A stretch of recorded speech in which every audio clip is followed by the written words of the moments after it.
Wajah panik saksi kunci Pegi keceplosan soal kasus Vina, langsung dicecar Demul, bisa jadi petunjuk. Saksi kunci Pegi Setiawan mendadak panik usai keceplosan soal kasus Vina Cirebon. Ibnu, rekan sesama kuli bangunan mengaku berada di Bandung bersama Pegi Setiawan namun menerima kabar tentang pembunuhan Eki dan Vina di Cirebon. Pegi Setiawan hingga kini berkukuh tak terlibat kasus Vina Cirebon. Pegi mengaku berada di Bandung sejak awal Agustus tahun 2016. Ia bekerja bersama ayahnya, Rudi Irawan, adiknya Robi dan sepupunya, Ibnu. Mereka bekerja sebagai kuli bangunan membangun rumah milik Agus Aceng di Bumi Rancamaya, Bandung, Jawa Barat. Sedangkan dalam isi dakwaan, Vina dan Eki mulai disiksa 11 pelaku pada pukul 21 waktu Indonesia Barat, Sabtu tanggal 27 Agustus tahun 2016. Ibnu bercerita pada Sabtu tanggal 27 Agustus tahun 2016 malam, ia bersama Pegi dan Robi mengantar temannya, Suharsono alias Bondol. Malamnya ngantar Bondol, Suharsono. Nganter Bondol pulang naik angkot ke jalan raya. Sama saya bareng, kata Ibnu.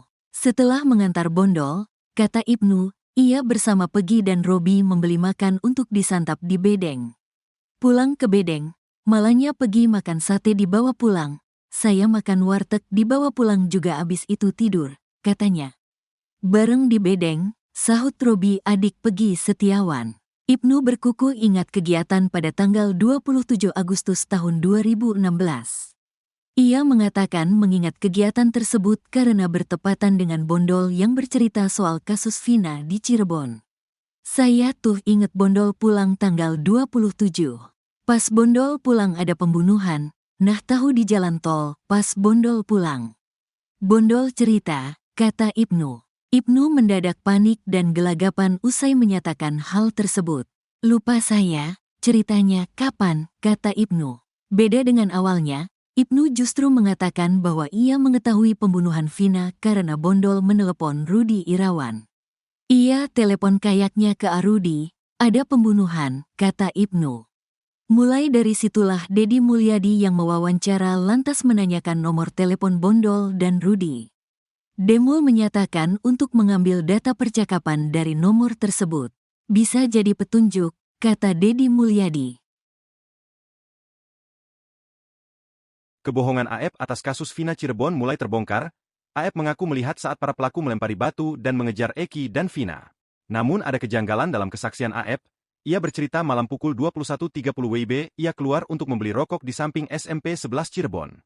Saat di warung, Aep mengaku melihat motor Eki dan Vina. Ia katakan kelompok pemuda itu melempari batu ke arah Eki dan Vina. Namun pada kenyataannya, warung yang ada di kawasan itu hanya ada di dalam gang dan di seberang SMP 11 Cirebon. Warung tersebut tutup pukul 00 WIB, pemilik warung justru tidak melihat adanya kejar-kejaran motor seperti yang digambarkan Aep.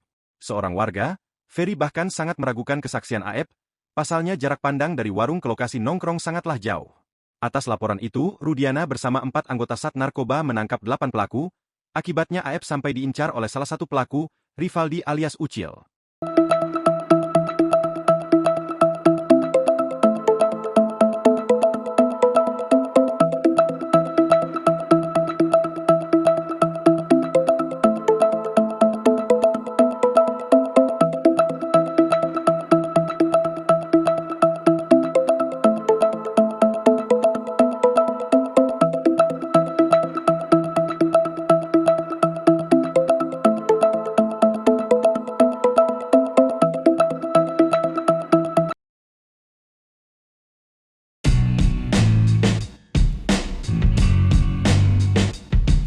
Sosok salah satu kunci pembunuhan Vina dan Eki yang bernama Aep, menjadi sorotan publik.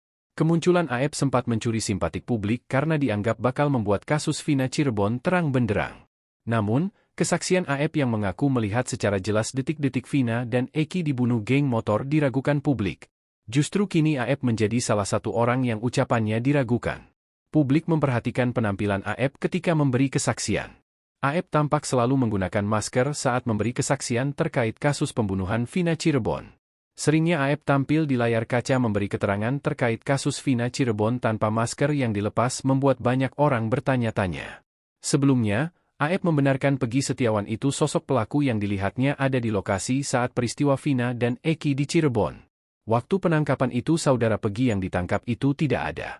Tapi pas kejadian itu ada saya lihat kenal wajahnya tapi enggak tahu namanya, ungkapnya.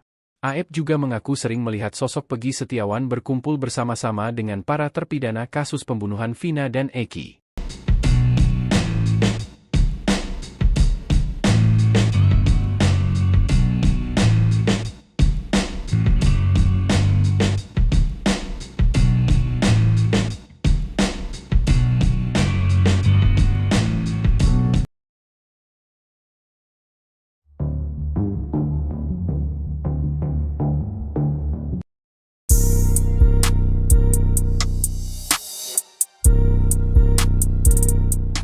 Seorang warga Cirebon bernama Ferry meragukan kesaksian dari Aep, saksi kunci kasus kematian Vina dan Eki yang mengaku melihat Peggy Setiawan. Ferry menuturkan sedianya ada rekaman CCTV di lokasi kejadian yang bisa menuntaskan kasus ini apabila CCTV tersebut dibuka. Ferry menuturkan bahwa kesaksian Aep, ia melihat adanya geng motor terpidana kasus Vina perlu diragukan. Pasalnya, Ferry merasa jarak pandang dari warung ke lokasi nongkrong para terpidana sangatlah jauh, sehingga kemungkinan Aep melihat Vina dan Eki dilempari batu oleh Peggy dan teman-temannya sangatlah kecil. Ferry sebelumnya juga mengunggah video soal keraguannya pada kesaksian Aep. Ferry menuturkan tak mungkin Aep bisa melihat dengan sangat detail di kondisi malam hari, bahkan sudut warung lokasi Aep berada juga dipertanyakan. Ferry mengaku bahwa sejak 2016 tak ada warung di sekitar lokasi kejadian. Bahkan ia menuturkan bahwa warung di depan cucian motor tempat Aep bekerja merupakan warung nasi dan tidak buka hingga malam hari. Kini dalam kesaksiannya, Ferry juga menyebut bahwa di flyover TKP ditemukannya Vina dan Eki ada rekaman CCTV 360. Ferry mengaku apabila CCTV tersebut bisa dibuka, harusnya kasus Vina akan terbuka jelas tanpa tanda tanya. Ferry juga mengatakan di supermarket di sekitar TKP juga ada CCTV. Tak takut dibui, rekan kerja Peggy siap lawan kesaksian Aep di kasus Vina Cirebon. Merasa yakin hingga tak takut masuk penjara, rekan kerja Peggy Setiawan alias Perong siap bersaksi di persidangan kasus pembunuhan Vina Cirebon dan Eki. 3 rekan kerja Peggy Setiawan di Bandung meyakini jika temannya itu tak bersalah dan tak ikut terlibat dalam kasus pembunuhan Vina Cirebon 8 tahun silam. Diketahui, Vina adalah gadis 16 tahun asal Kampung Samadikun, Kecamatan Kejaksan, Kota Cirebon, Jawa Barat, yang tewas bersama kekasihnya, Eki, di Jalan Raya Talu, Kecamatan Talun, Kabupaten Cirebon, Jawa Barat pada Sabtu tanggal 27 Agustus tahun 2016. Keduanya